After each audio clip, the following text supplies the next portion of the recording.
What if might be the best thing that ever happened to you? Exactly. What if might be the best thing that ever happened to you? I'll go back to my life. If I had just said, diets are never going to work for me, I'm never going to try this ever again. And then when the guy gets in my car and he tells me to Google a box of Cheerios and stop dieting, if I go home and I don't listen to Cindy saying, let's Google a box of Cheerios, and I just say, no, nothing's going to work, why am I even caring about this? I failed 50 million other times. I'm not going to do it again. I don't do that. I don't get the algorithm working in my favor. I don't trip over the Harvard studies. I don't learn about dopamine. I don't learn about cortisol. I don't trip over the self-meditation. I don't start to build everything, and then I'm not where I'm at today. Welcome to another week of the Health, Tech, and Wellness Podcast. Failure. That word, it's your chest is already tightening. I guarantee it. We're taught to avoid it. We're taught to fear it, to hide from it. But what if I told you this? Failure is not the end. It's not the worst outcome. Not even close to the worst outcome. Today, we're going to unpack what failure actually means psychologically and why it's the precursor to your breakthrough, not the roadblock to your success. But first, if you're new here, I'm John Adams, and I'm joined as always by Crystal Nevedale. Awesome. You got it this time. We could joke about that. We're trying to change up that entrance a little bit. So hopefully you guys are going to like that a little bit. Throw it in the comments. Do you think it's kind of quirky? We love it. You know, at the end of the day, we're here to talk about important things, but we got to always have fun with it, right? And having fun's just going to help us open up more. So what I really want to talk about in this episode is your brain really doesn't separate performance from your identity. Here's the biggest part behind that, right? So when you are fearing doing something, you associate that failure that you're fearing with your identity. Well, if I fail, what are people gonna say about me, right? And then we just completely internalize that, and then we don't even do it at all. We talk about it in some of the other episodes when we talk about planning. That's why we're so addicted to the planning and we never start, because planning feels good because we're planning to not fail. We're trying to get everything in line so it's perfect before we start so we don't fail. But then we get to the starting point and we're like, okay, you know what? I'm not ready yet. Maybe I got to get this, because if I start now, I might fail. Every time you're taking a social risk, something that people can see, whether it's a family member, when you decided, hey, I'm going to take this risk, I'm going to open this business, and hopefully if it works out, I'm going to leave this career that I went to college for and did everything. If you would have said to the naysayers who said, well, Crystal, really? You're going to leave this comfortable career that's a guaranteed paycheck for this? If you'd have said, I don't want to fail in front of these people, you'd have never opened your store. Yeah, never.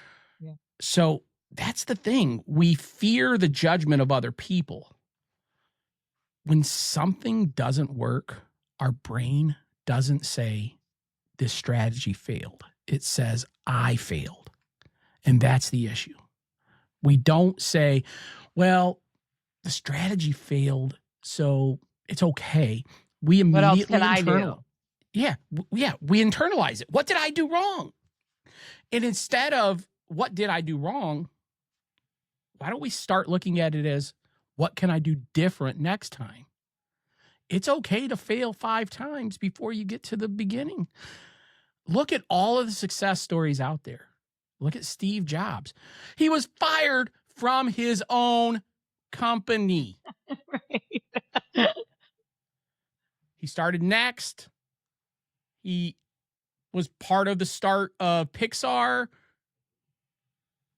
Guess what? He came back to Apple and it became bigger and better than it ever could have been.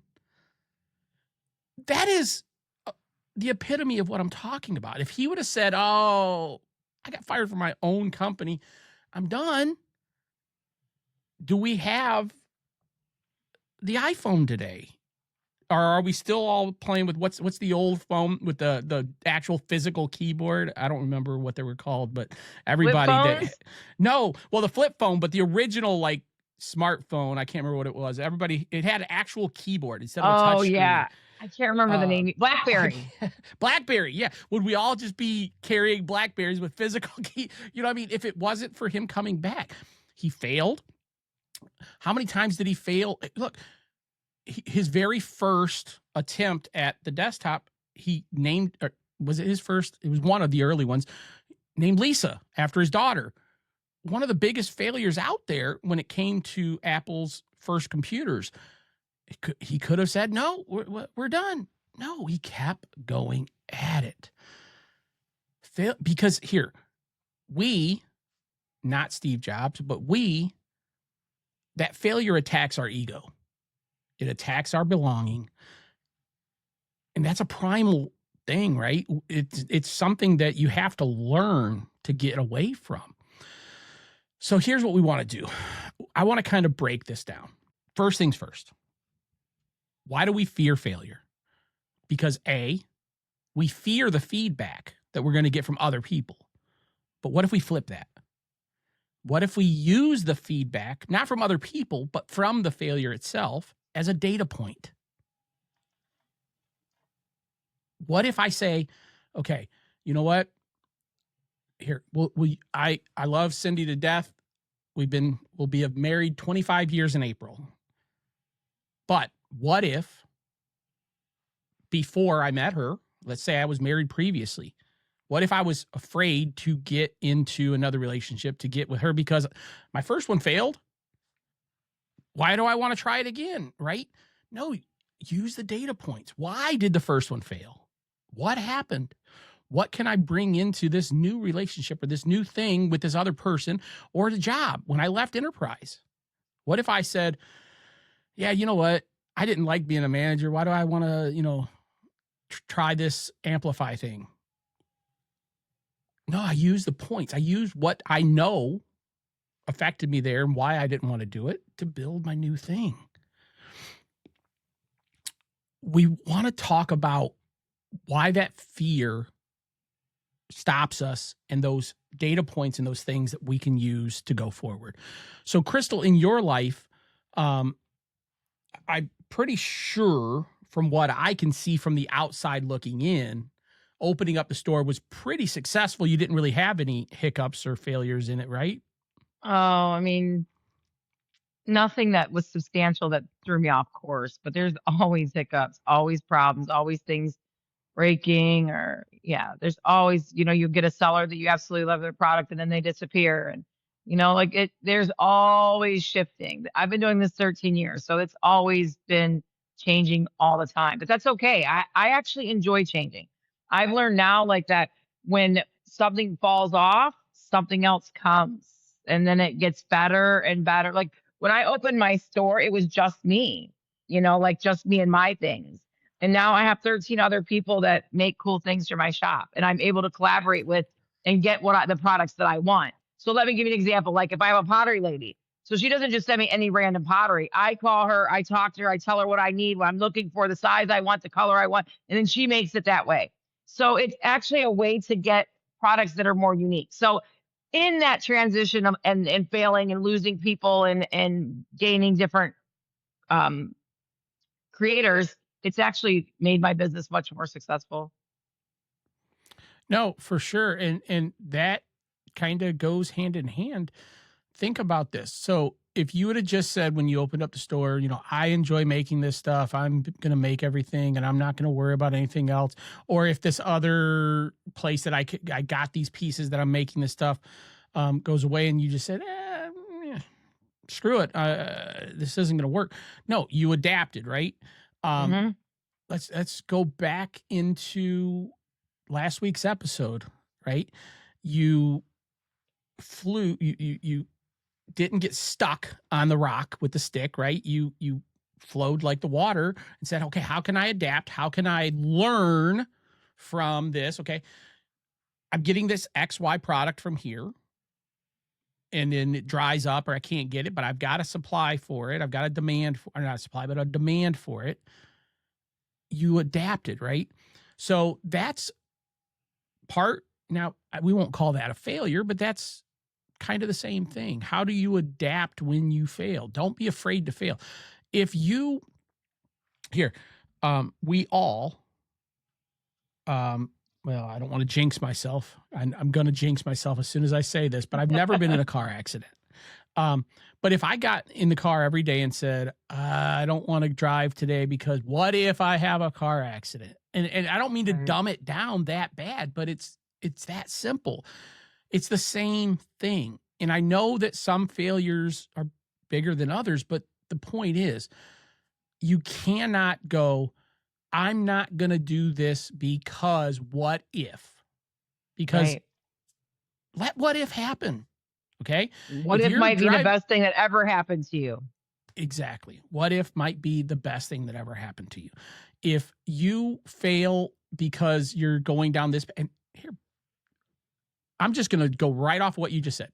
What if might be the best thing? Because here, if I don't ever start X, whatever, this X diet, okay, and I don't fail at it, I'll go back to my life. If I had just said, diets are never going to work for me, I'm never going to try this ever again. And then when the guy gets in my car and he tells me to Google a box of Cheerios and stop dieting, if I go home and I don't listen to Cindy saying, let's Google a box of Cheerios, and I just say, no, nothing's going to work, why am I even caring about this? I failed 50 million other times. I'm not going to do it again. I don't do that. I don't get the algorithm working in my favor. I don't trip over the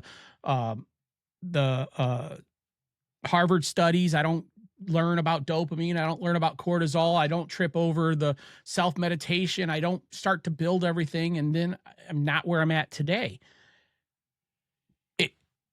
Again, I failed. I could go through how many gyms, how many diets, from keto to paleo to Southwest to Atkins to you name it. Atkins and keto are pretty much the same thing, but I've done them all. I've done Nomad. I've done every single one, succeeded for this amount of time and failed. If I would have said, I've done them all, I'm never going to do this again, nothing's ever going to work, I'd probably be dead today because I would have had a heart attack. I would have had a stroke at minimum. If when I'm coming home stressed every single day and my health was already bad and me and Cindy are talking about my overstress at work and my failing health, and if I didn't say, and with Cindy's backing and my rock, if I didn't have her and myself and we were just afraid that, well, if you leave here, what if? I probably wouldn't be here today, because let's even go all the way back to me leaving there. I leave there. I start driving rideshare, what I thought would be temporary, which is what gets the gentleman to get in my car, which is what gives me the kernel, which is what gets me on the path to get the algorithm, to get my health in line, to write my book finally that I've been sitting on for 12 years, to start the podcast, all from I'm sitting at Enterprise, stressed out every day, coming home miserable, and me and Cindy having a conversation and not being afraid to go in and tell him to pound salt. Why are we afraid to make change just because we failed previously? It's just, I keep going back to our last episode last week, but it's just like the stick on the river and the water's going by it. If you're holding on for dear life because you're afraid what might be further down the river, you're never gonna get anywhere. We're comfortable. Bring back another one. We're comfortable being miserable, and we're afraid of what might happen if we try to get out of that discomfort. That's why we don't leave it. Anything you want to throw into this? Because I'm going to keep rambling if I Yes. don't So ask you. the what if, I think a lot of times the what if is really good if you say you try to list the good things that can come from what if. Like instead of always just grabbing onto the fear-based stuff, what if I succeed? What if I'm able to purchase that new car? What if I'm able to have, a successful relationship? What if I'm able to go on that vacation I've been dreaming about? Why not put the focus on what if are that are positive opposed to what ifs that are not? So that's my takeaway. You energy flows where your focus goes. Energy flows where your focus goes. So if you're always focused on the negative, you're headed down that road. So that's my 2 cents today. No, 100%. And we'll go back to what you said a couple episodes ago, and we were both talking about it, manifesting it, right? If you're thinking about the negative part of the failure, you're probably going to fail. Yes. Don't be afraid of it, but you're probably going to fail. But why not, like you just said, think about the positive things, manifest positivity. If you go into everything going, well, this might happen or this might happen, you're never going to get anywhere. What if I do this? What if it causes this? Start thinking about, well, if I do this, well, I can, be happier than I've been, or I can, be healthier than I've been, or man, you know what? I can make some more money, or I can buy this car that I've always wanted to buy. Manifest it. Think about the positive sides of this.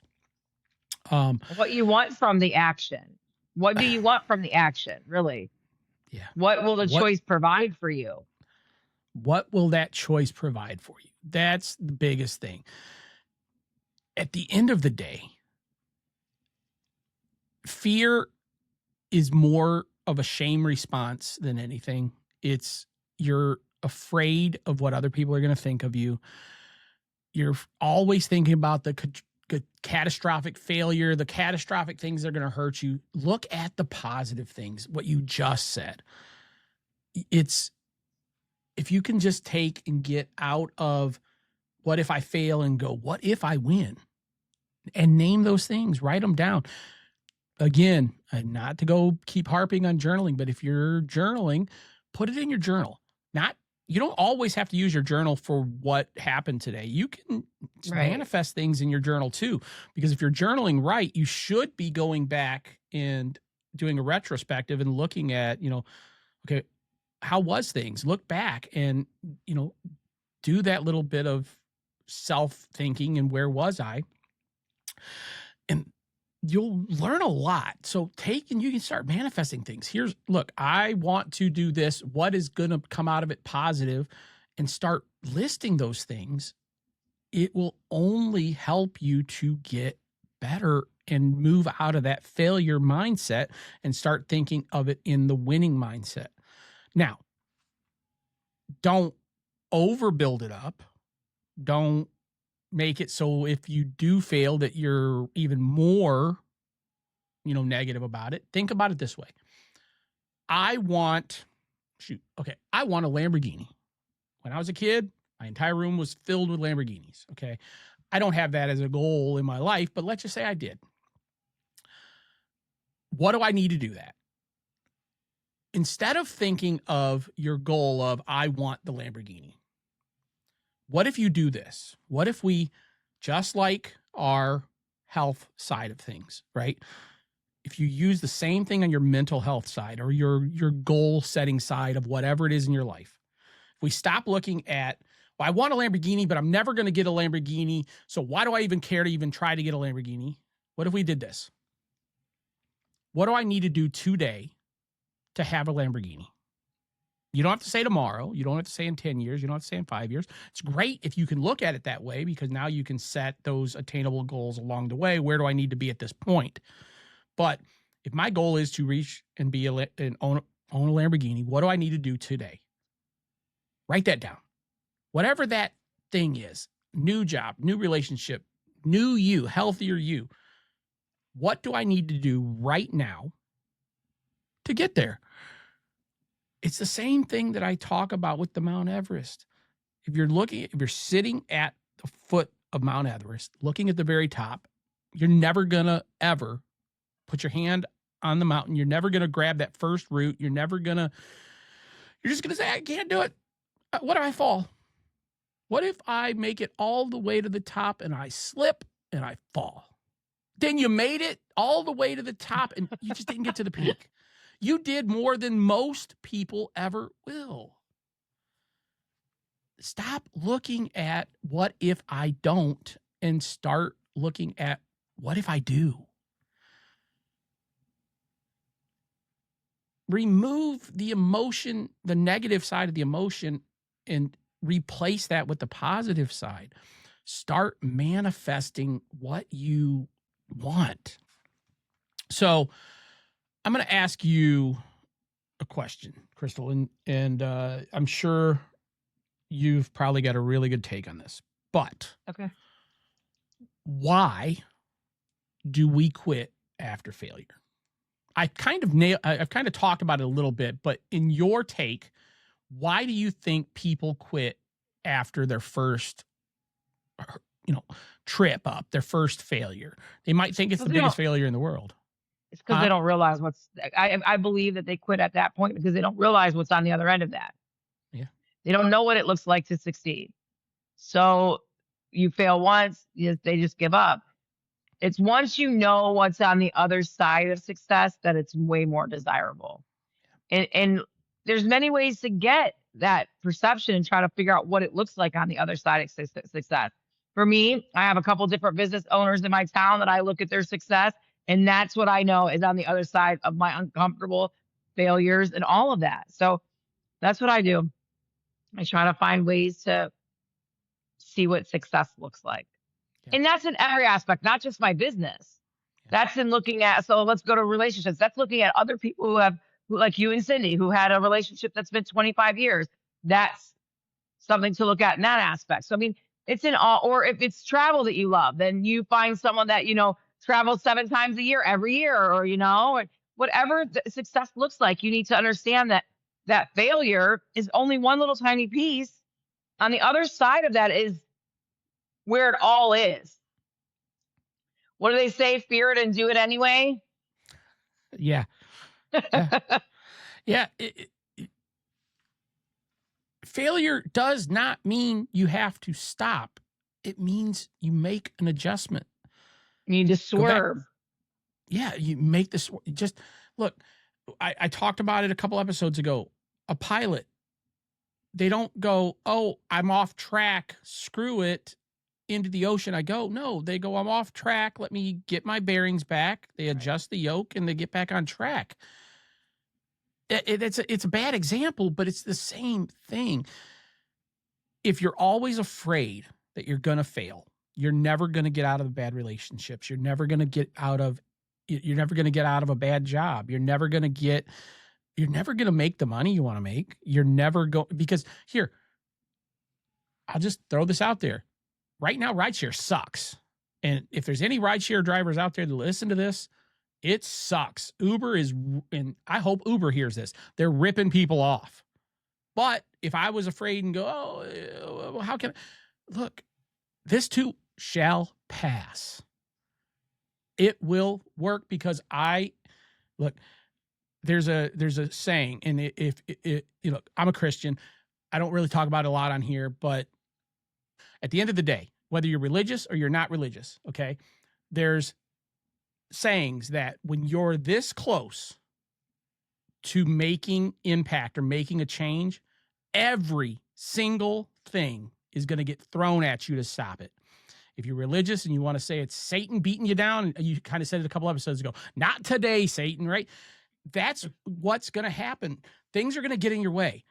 When you're right at the cusp of succeeding, life, we'll just call it life. We won't even throw religion in it. Life is going to throw every single thing at you to stop you and test you. It's in those tests that you grow stronger. So why be afraid to fail? That failure is where you're gonna grow stronger. Go into the gym. Okay. Why do they say go to failure, right? Why do they say push past that last one? Because you can do 10-pound curls, but if 10-pound curls aren't tearing your muscle, you're gaining nothing. The tear in the muscle is what your body goes, okay, there's damage. Let me repair it. And that repaired muscle is now stronger. It's newer. That's where you get your gains. By tearing, by failing. The muscle is failing. It's tearing. Failure makes you stronger. That's what I was trying to say earlier, and I lost my train of thought. Failure only makes you stronger. Stop fearing failure. At the end of the day, failure doesn't mean stop. It means adjust and move forward. It only makes you stronger. So, at the end of the day, failure isn't about falling apart. It's about learning how to show up again. And that's what Crystal's shop out in Vermilion represents. Not perfection, not massive leaps, small, meaningful decisions, even after something doesn't go your way. This week didn't go how we planned. Don't scrap it. Reset your mindset, not your identity. Take a walk down to Vermilion, Ohio, down by the river, stop into Crystal's treasure box and find yourself that progress, that little thing that's going to make you feel better about yourself. And by the way, you'll help support small business. On top of that, if you're building something, maybe a bigger business, and you're trying to get your word out there and you're feeling failure because every time you fail, you just keep resetting and restarting and saying, I'm not going to start this. Or maybe you've got the business and it's already starting, but you just need some structure behind it.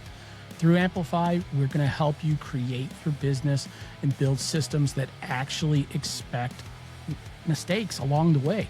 But we're going to give you that workflow so those mistakes become smaller and you don't have to think about them as much. And we're going to set up all of the systems so you can adapt on the fly and grow your business through podcasting or video, any social media.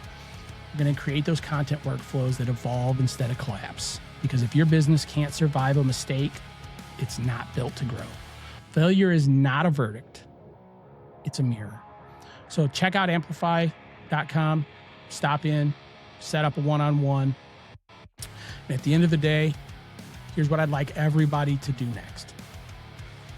I'd like you to determine what failure you're worried about that's stopping you or limiting you today.